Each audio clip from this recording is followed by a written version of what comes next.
Welcome to the second virtual YEGBiz event, and we're very pleased today to have Tom Ruth as our special guest speaker. Tom is the President and Chief Executive Officer of Edmonton Airports and is responsible for the management and operation of Edmonton International Airport, which is Canada's fifth busiest airport, and Villeneuve Airport, which serves as the Edmonton Metro Region's general and recreational aviation sectors. Under Tom's leadership, the EIA has seen significant growth in both passenger and air cargo service, connecting the Edmonton metropolitan region with direct flights to over 50 destinations within Canada, the US, and Europe. Tom has also advanced Airport City at EIA, which is one of the things I really want to dive into today. Very cool initiative with more than $1.3 billion in private investment, which includes things like hotels, a casino, shopping centers, major business, and innovation developments. EIA will also soon welcome Airport City Solar, the largest solar farm at an airport in the world. Tom is a graduate of the U.S. Naval Academy, and I think that in itself, wow, I want to do that. So welcome, everybody. Welcome to Tom. Give everybody the thumbs up. Good. There we go. Tom, thanks for coming. So let me just see if we can get Tom, maybe just say something so we get you on the screen here. Can you hear me okay? There we go. Perfect. You see me okay? Great. We can see it. Tom, this last year, in a lot of ways has been a year of biblical proportions. In a lot of ways, right? The only things that we didn't have was plagues. So my phone is battery power. All right, let's everybody's because I want to have a shower before and be ready for one and stuff like that. He'll be after one, but there we go. Beautiful. Don't mute me though. All right, and don't mute Tom. Whatever you do, don't mute Tom. Okay, Tom, how has the last year been? And if it's been good, there must have been some kind of a survival strategy at play. What was that survival strategy? Sure. And if you don't mind, let me talk a little bit about more of my background just in the United States Naval Academy. I graduated from that. I spent the first half of my career in the United States, and I moved to Canada back in 1994. It was supposed to be a 2-year job in Toronto.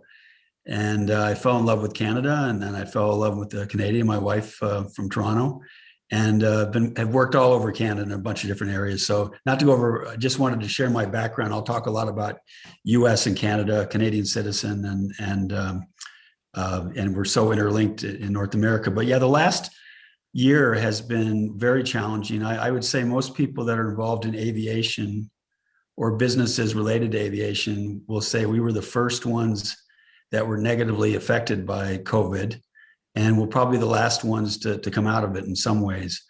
So quite sobering. This time last year, we were actually ahead of budget. So if you went to mid to late March last year, we were trucking along fine.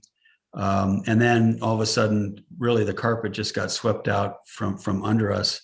And it forced us to do some pretty draconian things. We tried to hang on to everything at first, and then we ended up cutting our permanent staff 30%. We had a $105 million capital budget plan for the year as part of our innovation expansion. We had to chop that to 25 million, so over 3/4 of that, and took out about 50 million in operating costs. So quite sobering. Most airports and airlines, and certainly the hospitality business and tourism were all affected and devastated by that. So that is the downside. But the last year, since you talk about the last year, we had some upsides as well. Our cargo business has never been better. We set a record for cargo, all-time record for cargo last year. We moved PPE equipment all over Canada that came into Edmonton from all over the world.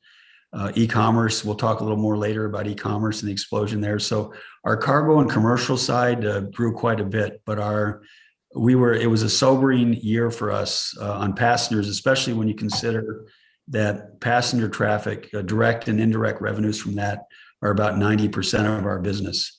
So at our peak last year after COVID, we were probably in the summer months leading the country at about 22% of our normal volume. So that'll give you the effect that COVID has had on passenger traffic in our industry. So in our pre-interview, one of the things that struck me was that you see the airport's mission very differently than just an airport. Can you dive into that a little bit? Sure, and I'll start by saying that 60% of Canadians still think that airports are part of the federal government.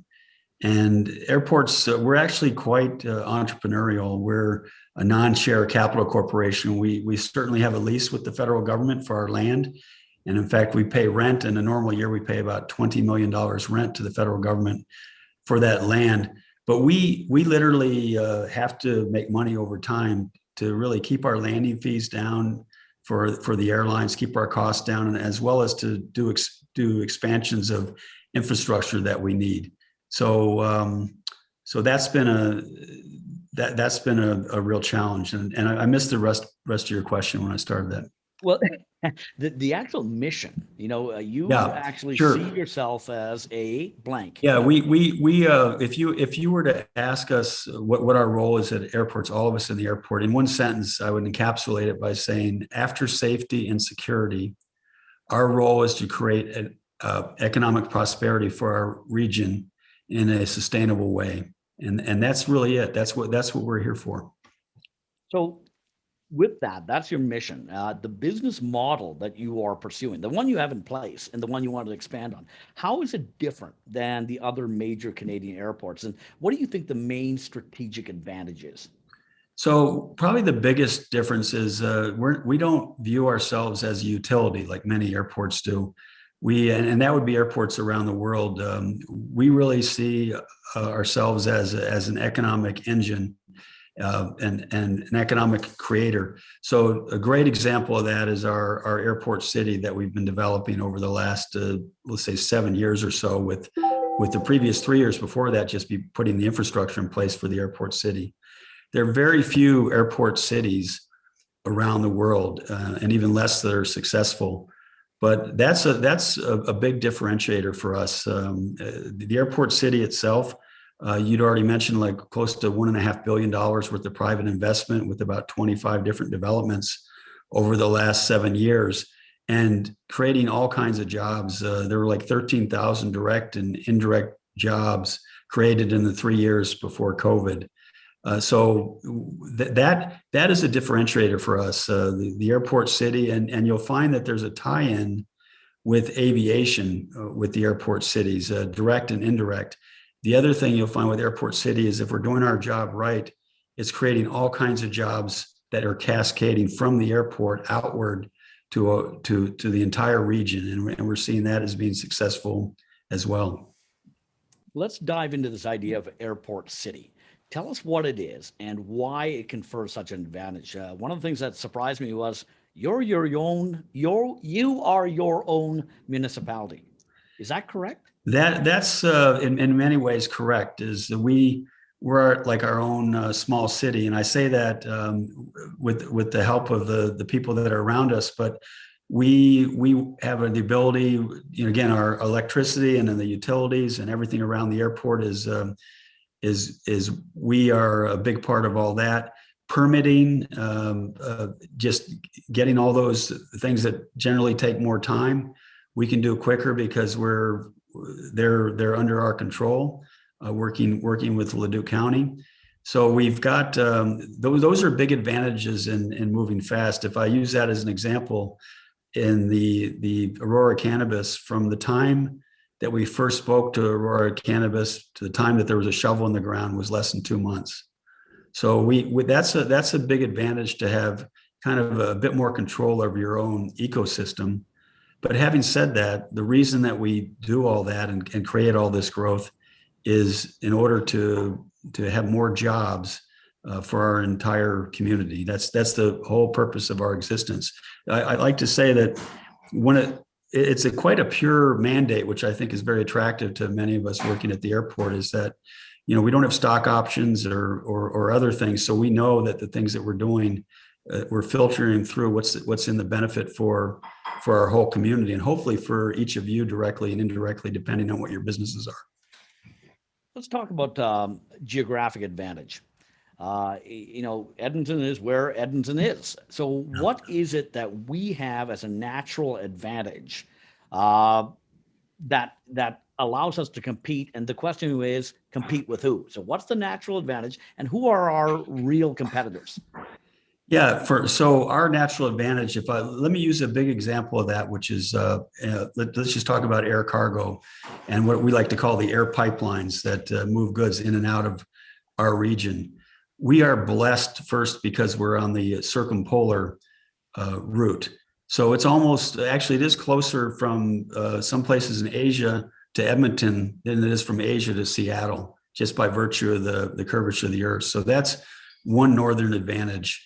Another northern advantage we have is we're the gateway to the north. And I know how important that is from my time living up in Yellowknife is we are a gateway to the north. And then the third geographic advantage we have and differentiator is that we have the largest landmass of any major airport in Canada, 7,700 acres, which goes into the airport city, but the 7,700 acres is 3 times the size of Vancouver. So just on that's we're blessed with that, but we have so much more. We're the first city in North America where CP and CN meet, and another advantage is from Prince Rupert. We're like a day and a half closer than the rest of North America for getting ocean goods and intermodal goods into North America to then, particularly with e-commerce, to then shoot across North America for delivery. And if you look at the curvature of North America, and especially Western North America, you can see that Prince Rupert is much quicker by ocean in terms of distance than Vancouver, Seattle, Los Angeles. So those goods are getting off those ships. They're going onto those rail lines. They're coming into Edmonton. And that's a huge advantage. Another advantage that we have right here in Edmonton at our airport is that we're a foreign trade zone at the airport. So goods can be reworked and have tax advantages that are on the airport. We're also on the what I used to call the NAFTA highway, but it's the highway 2 that goes all the way down into the U.S. And Mexico. We have great trucking networks. We have all these advantages, and they all come together here in Edmonton. And we really saw it during COVID. With the e-commerce growth, you're seeing a lot more warehouses being built. Amazon's building more in Edmonton. It's a huge differentiator. And so I'm just using one example of taking it of what we're blessed with here in Edmonton that we're really going to try to grow as we move forward. Now, is this a natural advantage that the companies like Amazon just immediately see? Or is it something that we actually have to communicate in a hard line with them? Well, we like probably in all your businesses, we always have to try harder, I think. And I was very struck in the breakout rooms in the early conversations, all the success that our businesses have here. And it's kind of quiet success. And that's one of the things I wish. I've been in Edmonton for 7 years now. It's one of the things that I wish we did more is boast about all those advantages. So to answer your question is, we have to work hard to get the Amazons and others of the world to understand what a competitive advantage we have here in Edmonton. Another thing, I did want to answer your question also on what's unique about us. And I think innovation also comes into play at our airport. We have the Alberta Aerospace Technology Center here at the airport.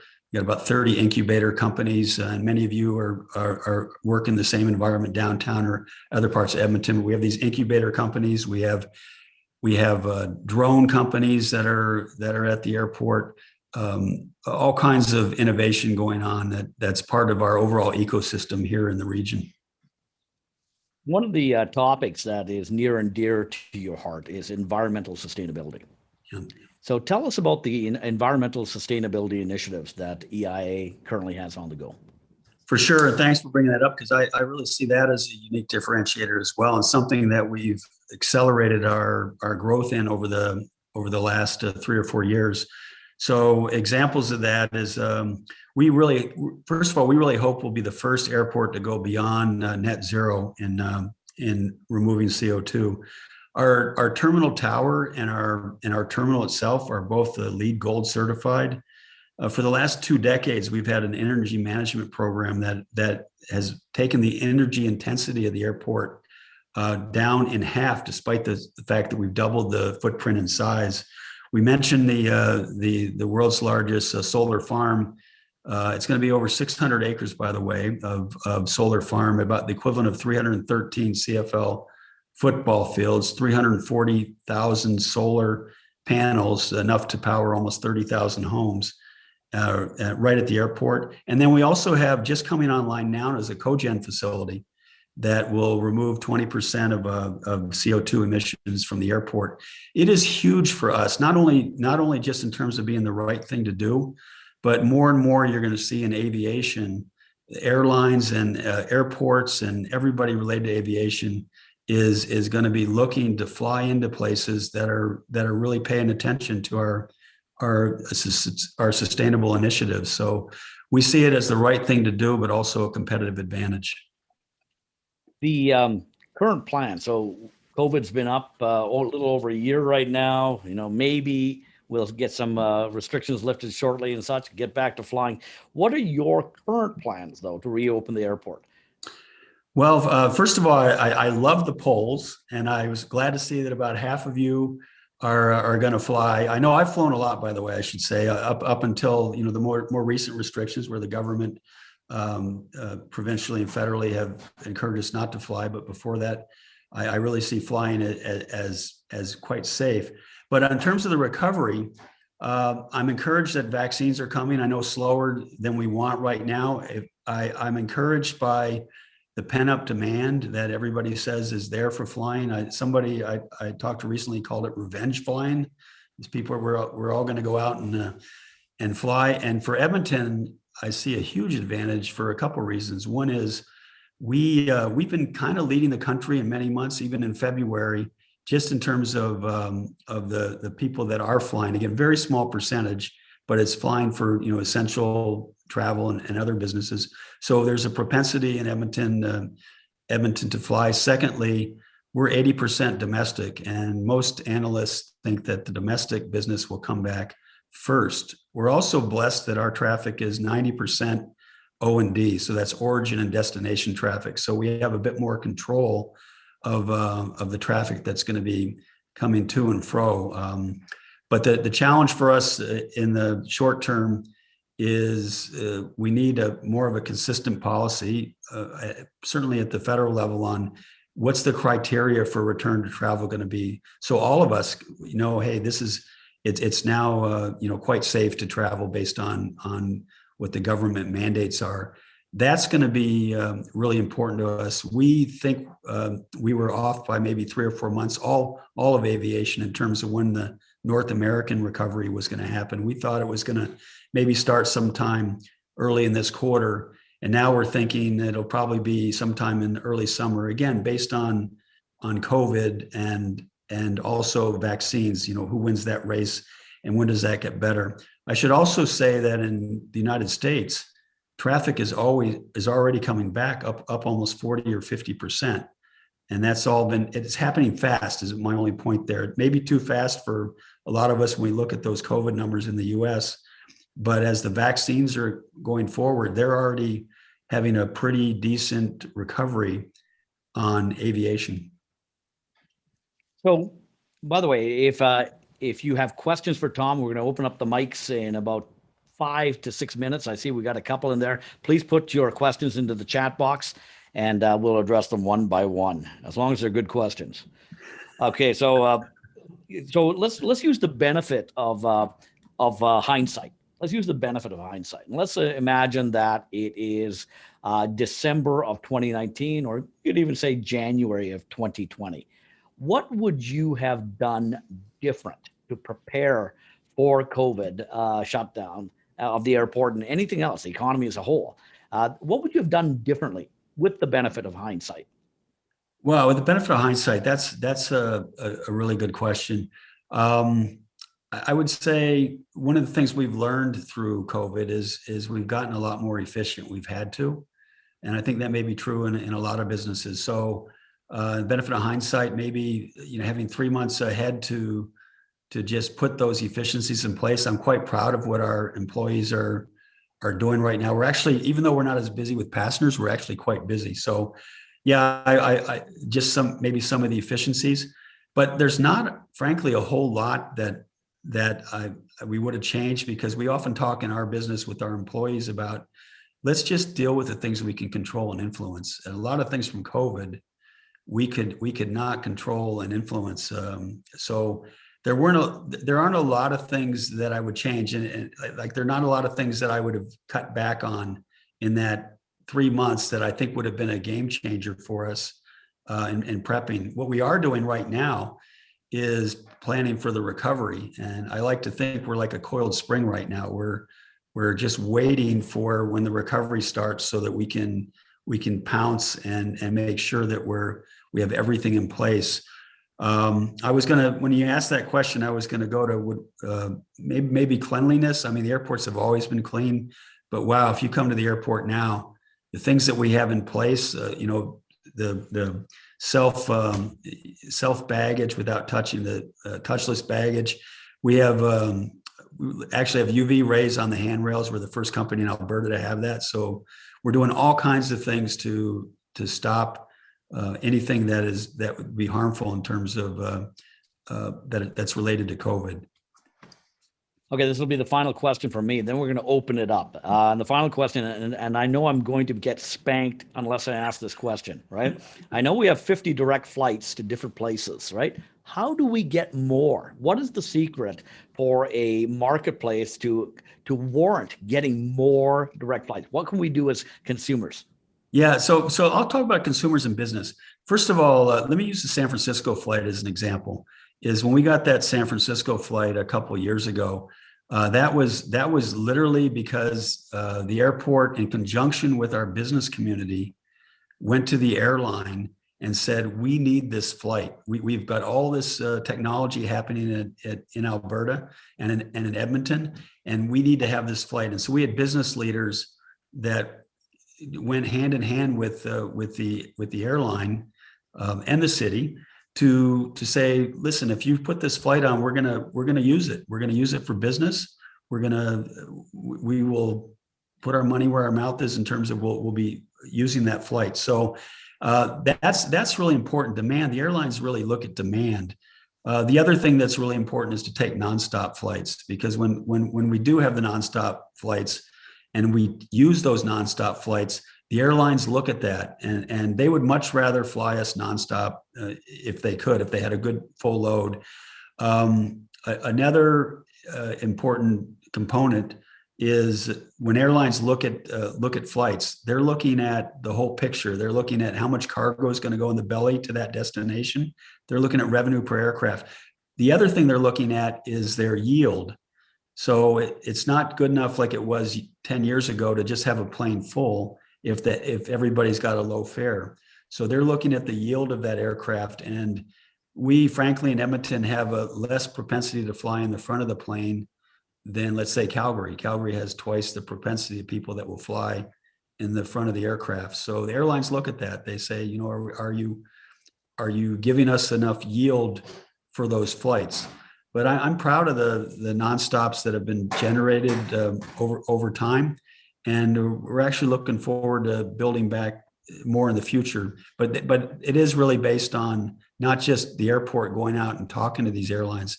It takes sometimes 5 to 7 years to get an airline to come here. KLM is a great example. That was a 7-year project of meeting with the airline, having the community involved. But that's the big thing is using the nonstops, I believe, and where possible, especially as business comes back, if you want to reward some of your key employees that are maybe some of your road warriors that are always flying in the front of the plane helps as well.